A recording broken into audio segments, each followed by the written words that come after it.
When I was preparing for this, I realized I had done a lot of talks. I'd even done a few keynote speeches. But I thought, this is special, this is different. I'm not talking to a bunch of musicians, I have to really be on my game. So I actually wrote a speech. First time ever in my life I wrote one. Until I had breakfast with Matt. And in talking to him, I realized writing and saying speeches is not what I do. I just like to talk. And I like to play. So this won't quite be a commencement speech, it'll be a commencement talk. Is that all right?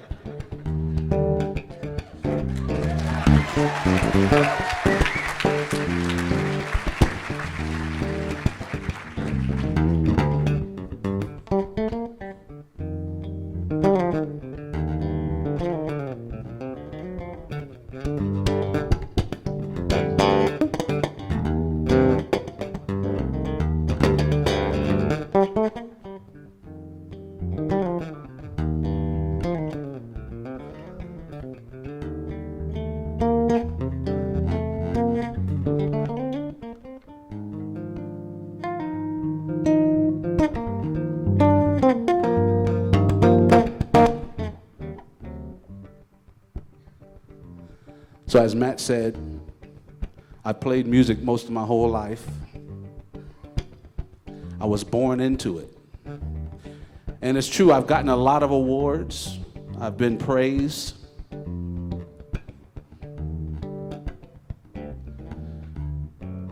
And I say that anybody born in my situation would be just as good.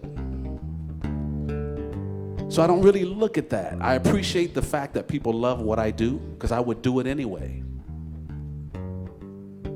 But the fact that my peers love it is a bonus. But as my parents always said, they weren't so concerned about what we did, but they were concerned with who we are, who we were as people. And if what we did didn't make us better people and make those around us better people, they questioned whether it was worth doing. So when we were little kids and getting awards and things like that and getting praise, because we were young when we were doing a lot of these kind of cool things. And people would always, credit the parents and things. And my parents would say, well, as much as they play, they should be good. We don't care about that. Who wouldn't be good, right?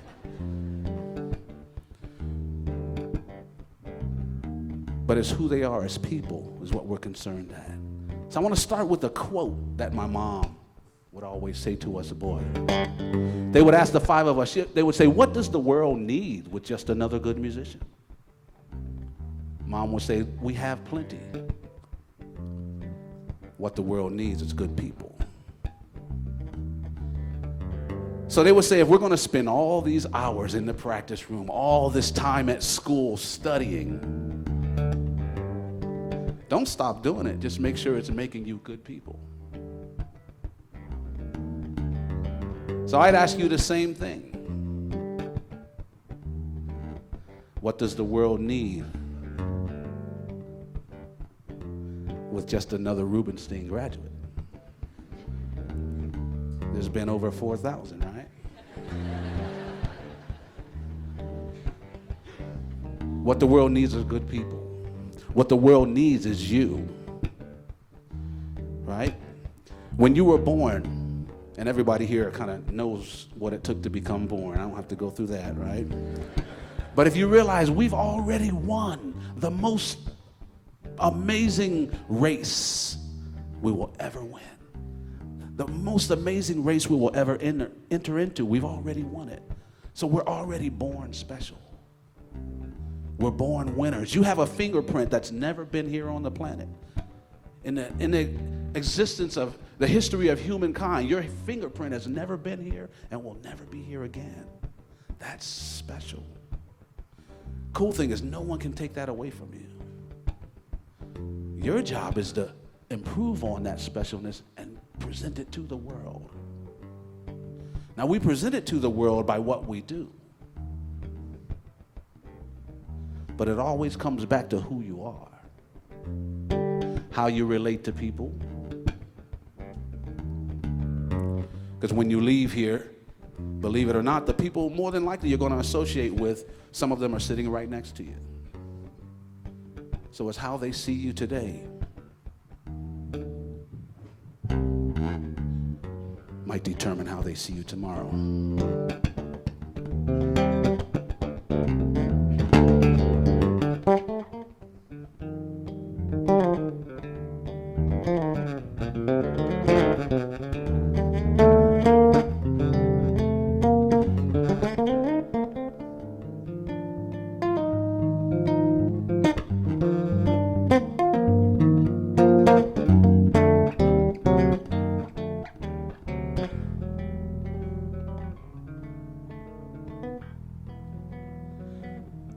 In your journeys, as you leave here, this is a happy moment. But all the moments that come forth may not be that happy. The bad things will happen in life, but I want you to look at it maybe in a different way. When bad things happen in life, they jump out at us, they grab our attention. And the press and the world would make us think that everything is bad, but the bad things jump out at us because they're not normal. Right? We have to remember that the world is a beautiful place, and we are beautiful people.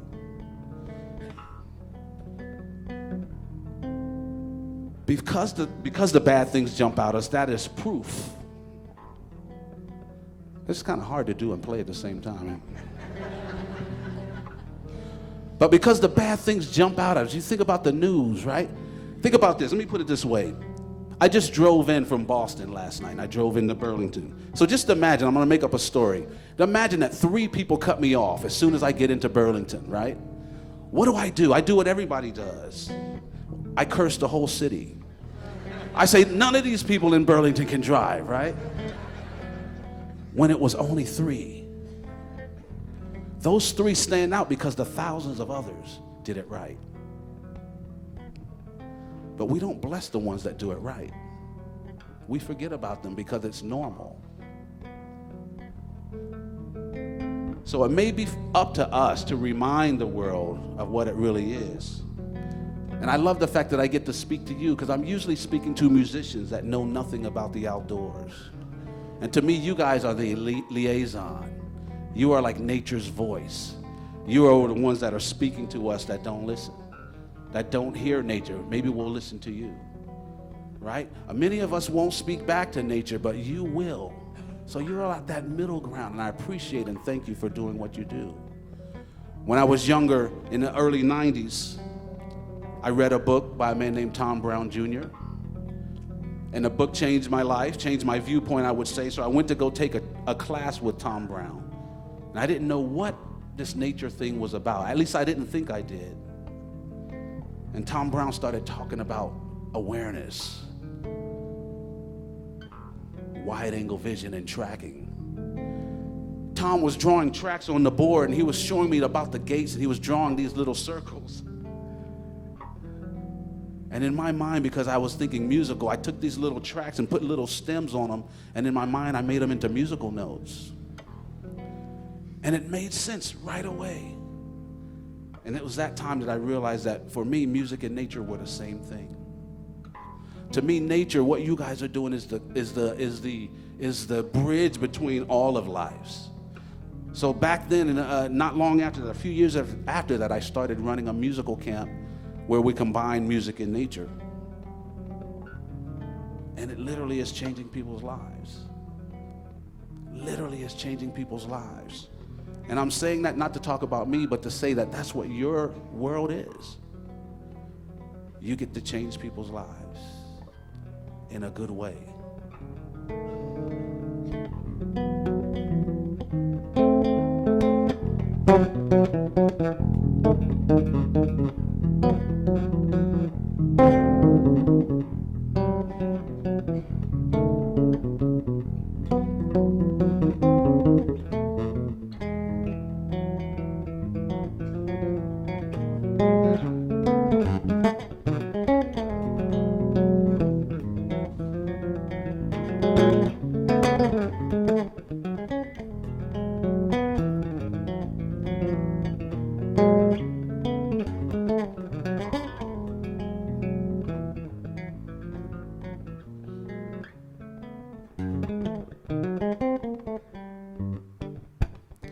I've been working with a man named Bela Fleck for over 20 years. And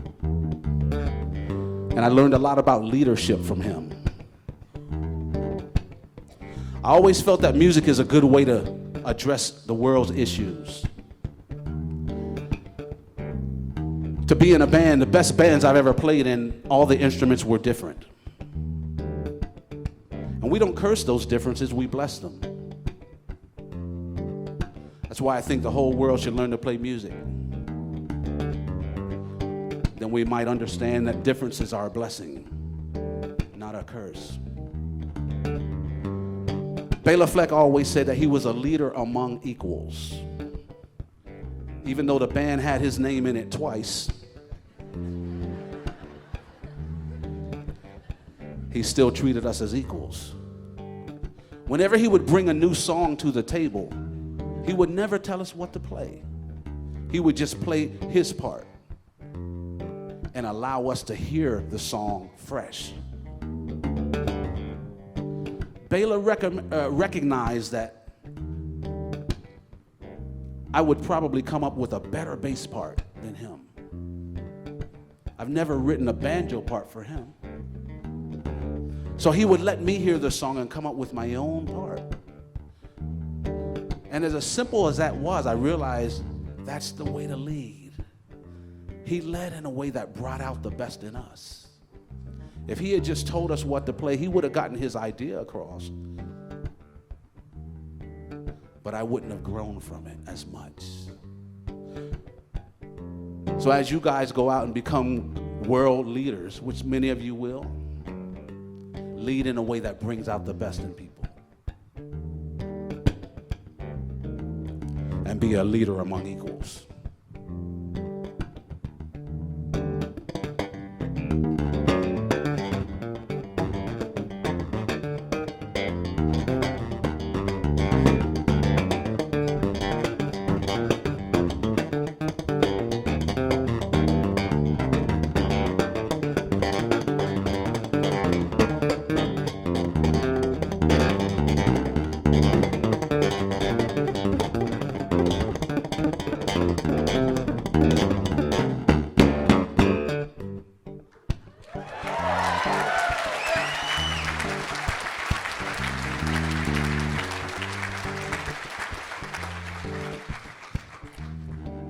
Just a couple of ideas to leave with you.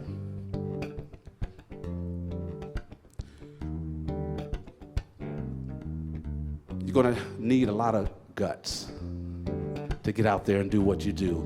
For some of you, when I was getting an explanation of what a lot of you are going to be doing after you graduate, a lot of your jobs, I would say, are a thankless job.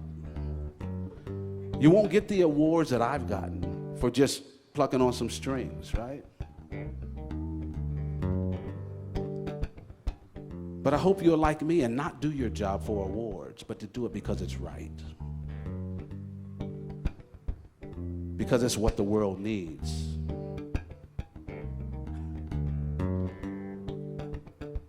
My aunt told me a story recently when she was at my house for a family reunion back in the 70s. We were all young. In the 80s. And my aunt said my mom was up pacing in the middle of the night, and she asked my mom what was going on. My mom was agitated. She said, my mom said, all my friends are getting on me because I didn't go see my sons play at the Coliseum. And they think, well, you don't care about your son. You didn't. She said, I don't need to see them. I know my sons. I've been knowing them my whole life. I've been seeing them play every day. I don't need to go see them at the Coliseum. She said, my friends think my sons are special because they play at the Coliseum. And the thing I didn't say is at this family reunion, we had probably 60 people. One of my brothers was sleeping under the kitchen table. Another one was in the chair. Another one was sleeping in the garage, you know. And my mom said, I don't care that they're getting awards and the fact that they're playing at the Coliseum. She said, I care about the fact that they'll play at the Coliseum and then come home and sleep on the floor.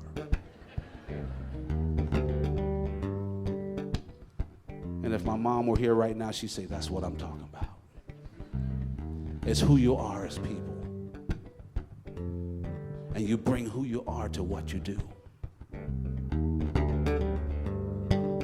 You're going to have to get creative. You guys are the future, and a lot of what you're going to need to do hadn't even been invented yet. So I'm just going to pose one idea about creativity and inspiration.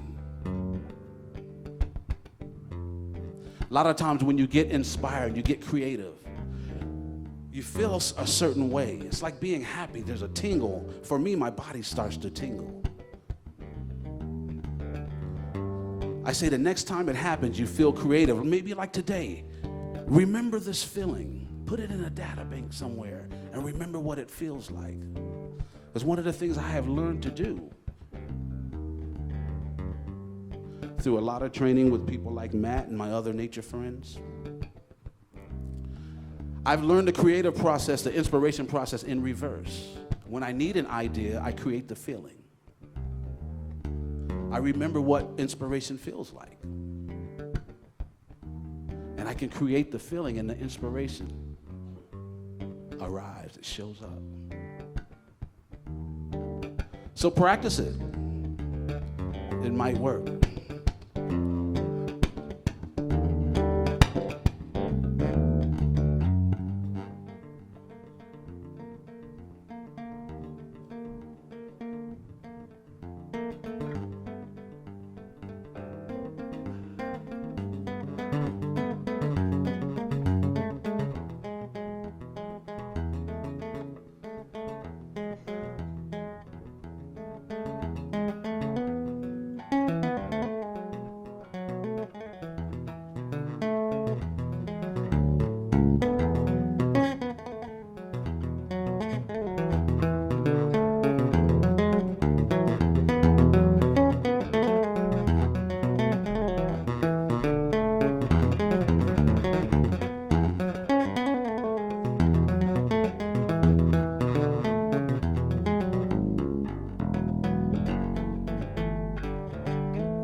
In parting, I just want you to imagine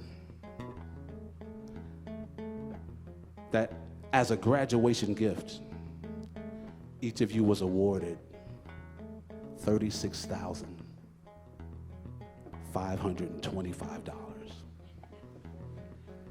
Not bad. But here's the catch. You're not going to get any more for the rest of your lives. So think about it. $36,525 you have cash, but you're not getting any more. Think about it. How would you treat that money? How would you handle it? I'm sure some of you would take very good care of it, spend it wisely, spend it on things that matter, maybe invest, give to people in need.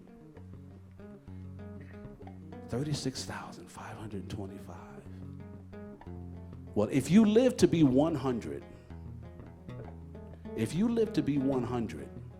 that's 36,525 days, including leap years. So $1 a day, and you can probably not buy a house. And that's if you live to be 100. If you're male, cut off a bunch of years. If you're a person of color, cut off a bunch more years. First few years of your life, you don't even make your own decisions. They tell us to sleep 8 hours a day. That's a year every 3 years. Time spent playing Candy Crush. How many days are actually left? There's a saying that says the best time to plant a tree was 20 years ago. The next best time is now. The best time to start living your life was 20 years ago. The next best time is now. The world is in the palm of your hands. You can create whatever you want. I just say do it wisely. And do it with others in your mind. Because when you include others as yourself, then it's okay to be selfish.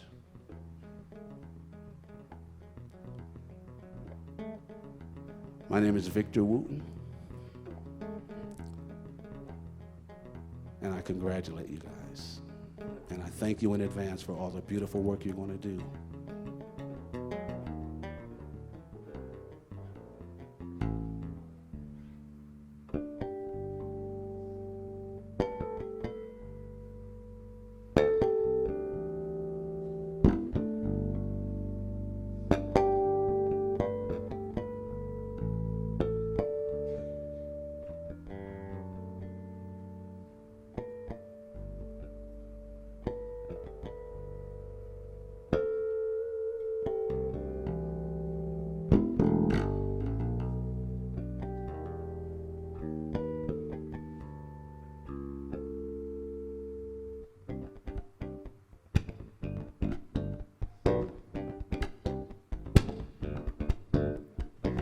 What does the world need with just another musician?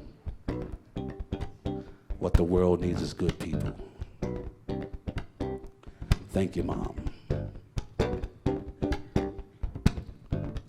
When the going gets tough, that's a positive signal to keep charging. Thank you, Daddy.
Thank you all very much.